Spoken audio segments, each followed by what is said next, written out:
Good morning, Vikings. I'm Natalia. And I'm Bryson. Today is an A-Day and a collaboration bell schedule. Love to snowboard and want to improve your skills? Heavenly will be offering a snowboard competition program on the weekends this winter, starting December 3rd and running up until the end of March. The cost of the program is $2,900 and requires an Epic Local Pass. For more information, reach out to Coach David Capuzzo. Come join the Spanish Conversation Club today during lunch in room A8. They meet every Friday. Make sure to join them.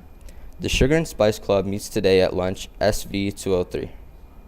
There is a storytelling club where you can create stories and/or illustrations. Snacks will be provided. Come to SV 106 during lunch today.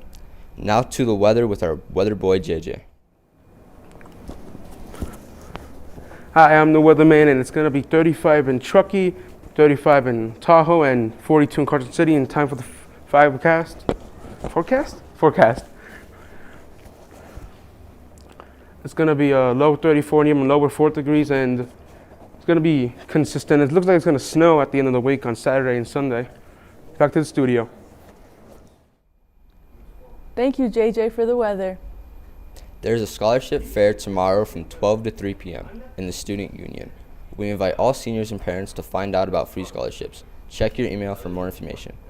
Now here's a rundown of the Steam Deck courtesy of Emerson Ramirez and Sths Wired.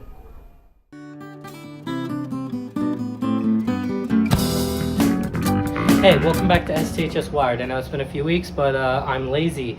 Today we got a special show, Sths Wired on deck. We got the Steam Deck here today, and I'm going to be giving you a full review coming up next. The deck itself is a lot bigger than you first expect when you buy it. When you first see it, you think it's about maybe the size of a Nintendo Switch, a little bigger. The Nintendo Switch is about this big, with the Steam Deck being, I want to say, double the size, close to, as well as it's a lot thicker.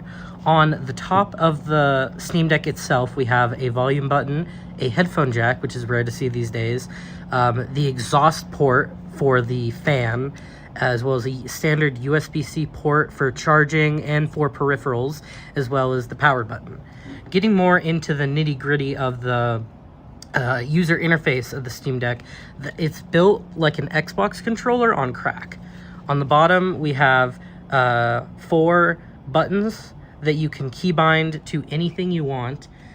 This is useful in a lot of PC games that don't necessarily support controller, as well as your standard triggers and bumpers. But the main thing you'll notice are these 2 trackpads.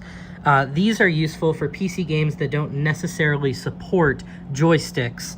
You have the Steam button, which is used to access the in-game Steam menu to see your friends and whatnot. And on the right side, you have the performance menu, which is used to adjust things like the GPU speed, the CPU or the CPU wattage, as well as other various battery settings and brightness and whatnot. If we boot on the device, you can see how quickly it goes in. I just tapped it and it immediately started up. The first thing you notice is the Steam interface itself. If you've ever used big picture mode on your desktop computer, it looks a lot like that. It also is very comparable to consoles. On the top, you see your recent games, which is what you've been playing lately, as well as updates for games you own, your stuff your friends have been doing and whatnot. If you tap the Steam button, you can open up this menu here, and you can access your library. One of the things about the Steam Deck that makes it different from any other console is the ability to load third-party launchers and apps on here. The main one I've been using is the Heroic Launcher, which allows you to sync your Epic Games profile as well as your GOG profile. I have Fallout New Vegas on GOG. I got that through Twitch Prime for free, and I wanted to bring that on deck. So because of Heroic Launcher, I don't need to fiddle with the GOG launcher. I don't need to run it through a Proton layer. It's just right here. It works on Linux. Absolutely incredible. Go ahead. The Steam Deck itself has incredible performance. Here we're in Devil May Cry. If you pull up the performance menu, you can see we're getting about 40 FPS, which is what I've capped it to. As well as in this menu, you get various performance settings. The Steam Deck overall is a very powerful handheld machine, and I think it is absolutely worth the money you spend on it. I would highly recommend buying a microSD expansion. The storage, you go through it fast if you're playing only AAA games, but I've been daily driving it for about 4 days, and it's absolutely incredible, no complaints. Valve has made an incredible product here. Wow, that was a really interesting episode of STHS Wired. I agree with Natalia, but I have a joke for you. Want to hear it? Yeah, what is it?